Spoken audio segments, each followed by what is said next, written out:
Hi everyone, welcome to the Art and Mommy channel. Here to talk about tools in our calming space. This video is so overdue. I am sorry for the delay. I'm going to try to commit to putting up a new video once a week, but this one is definitely overdue. So sorry for the delay with that. But to start, this is the actual space right here. It's about this long. Some are larger, some are smaller. So many parents do it different ways. And this definitely is not the same space that you saw in what might have been the original TikTok video or an Instagram, because that was our first calming space in Chicago. And currently we're in California. So this is how it looks here. Just wanted to give you, we used some old comforters, and I used the side of this Sterilite bin, this drawer, this Sterilite drawer bin, as a little makeshift wall to make it just a little, a little semi-private, give him some privacy. So yep, this is our calming space. In Chicago, you did see that I had like a little kids floor pillow, some rugs that I got at Ross, and some other cute pillows for him to rest his feet on. There are so many options. Here it looks a little bit different. We have a comforter that we used.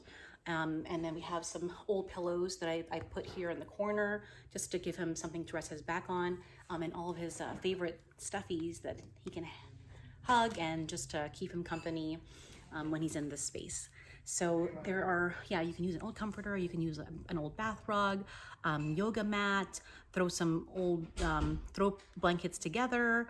Like did I mention kitchen rugs or bathroom mats? There are so many ways to build the space and make it comfortable. Like an old sofa cushion too. So many options. So as I mentioned in my other videos, I like to provide my son with tools for each of the 5 senses, just to give him a full spectrum of options once he's done feeling his feelings and is ready to regulate or to bring himself down, to calm down and center his mind and his body. So just wanted to show you a few different tools that I have in here. So we have his ukulele here for sound, obviously. In Chicago, you might have seen in my video that I also have like a white noise machine. And those you can find for $5. It's also a good option. I also have a Google Home here. So if he wants to, play something to relax him, or a meditation, a guided meditation, he can do that as well. For younger kids, for sound, you can also create, make your own little egg shaker, put some rice in a little plastic egg and tape it up. And they also sell different types of instruments for young kids to give them that, to create sound and help them regulate using that sense. So definitely a lot of options there. And as you may have seen in my other videos, we have plants. In the first video, I think there were little mini succulents. This is my son's favorite plant. It's this little banana tree. And this is for, touch, for sight. He loves to smell the leaves. So there are definitely many different options that this something as simple as plants can provide kids. He loves to feel the texture of the plant. Just to look at it is very calming, and to smell it, as I mentioned. So 2 of my son's favorite tools in here are his Mindful Moments cards, as well as his Emotions flip book. So it gives him different types of feelings and emotions and different ideas on how to regulate on the back.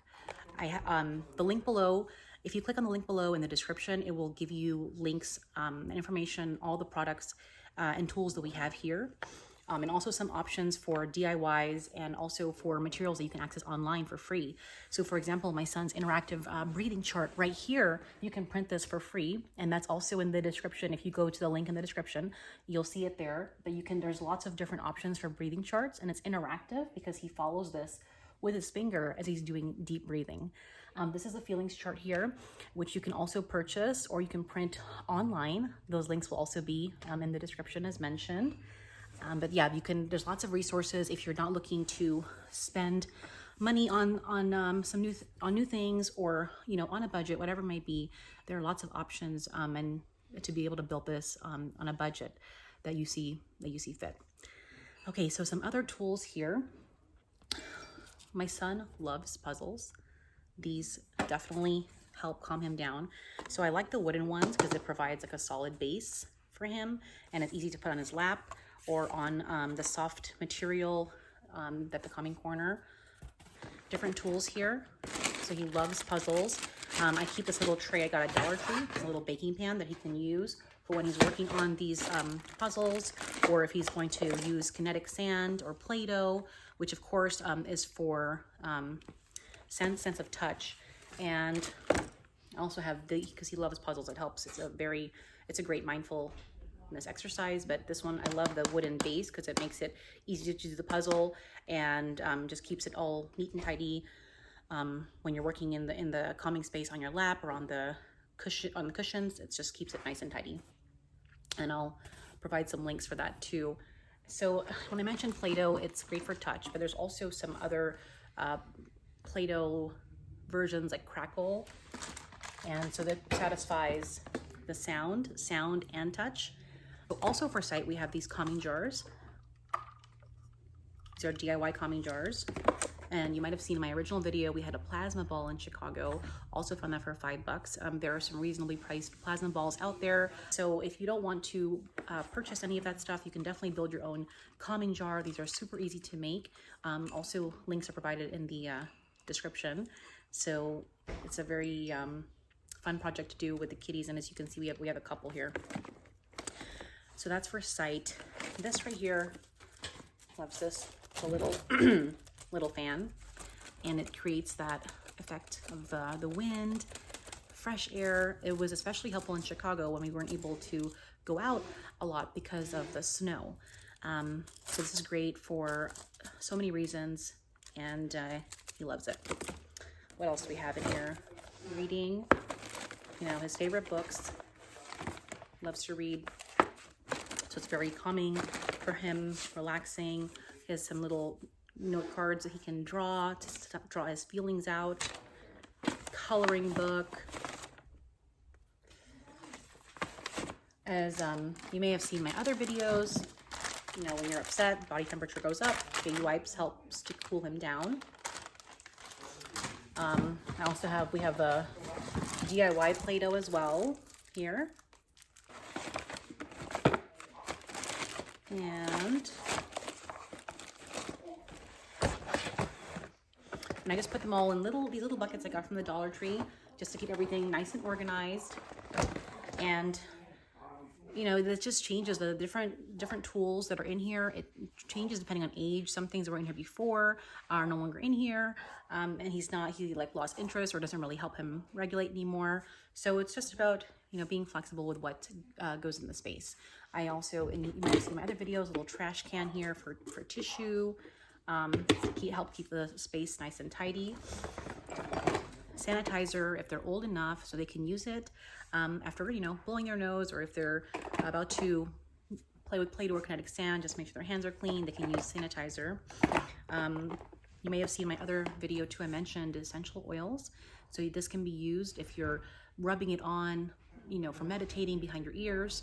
Also, my son loves putting this in a spray because he can spray it on his stuffed toys or just in the air, and the smell of the mint or whatever scent he wants is just very relaxing and soothing.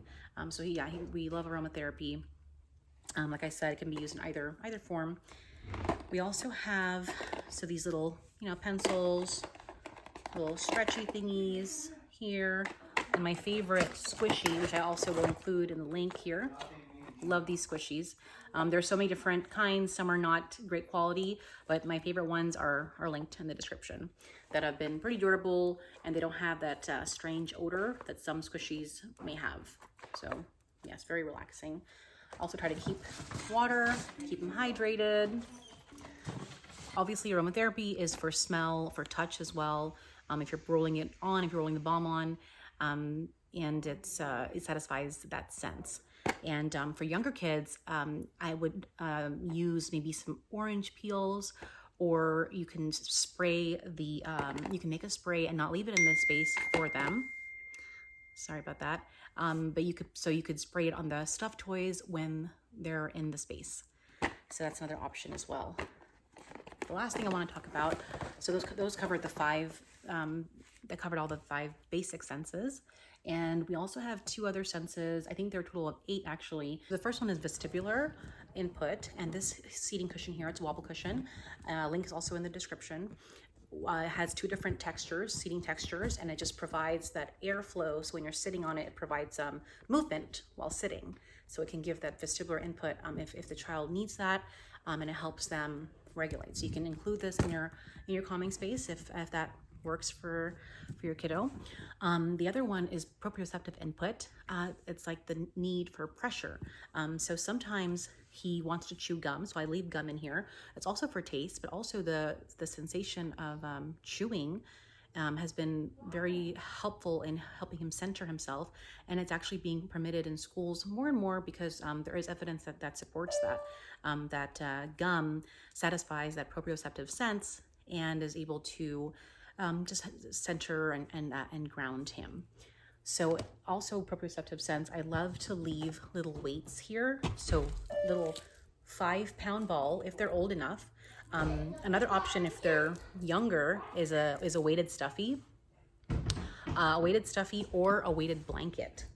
So the pressure, again, it's a heavy blanket, put in their lap, and it helps, calm worries, anxiety. It feels like a big hug. So if they're younger, the weighted stuffy or the blanket can help. Links also in the description there. And yes, for my son, we love using this weighted ball because he can move it around just, from point A to point B, lifting it or whatever, and it satisfies that proprioceptive need. It's very important for your child to feel all their feelings, and if it's getting too much and you want to help them regulate, I think that's okay. Just the majority of the time, you want to make sure that they feel all their feelings and that they feel safe to do that, and that's what the space is really for, to feel their feelings, and this is a safe space that they should be able to trust and not be forced to go into, but also not once they're in here, not forced to calm down either. It's more than reassuring just to let them know that you're here for them if they need you, and then let them feel those feelings. I hope this was helpful. If you have any questions, drop them below, and I will try to get back to you as soon as I can. If you wanna join me doing the most for growth, please subscribe, and you'll get notified whenever I post new videos. Thanks a lot for being here. Bye. Take care.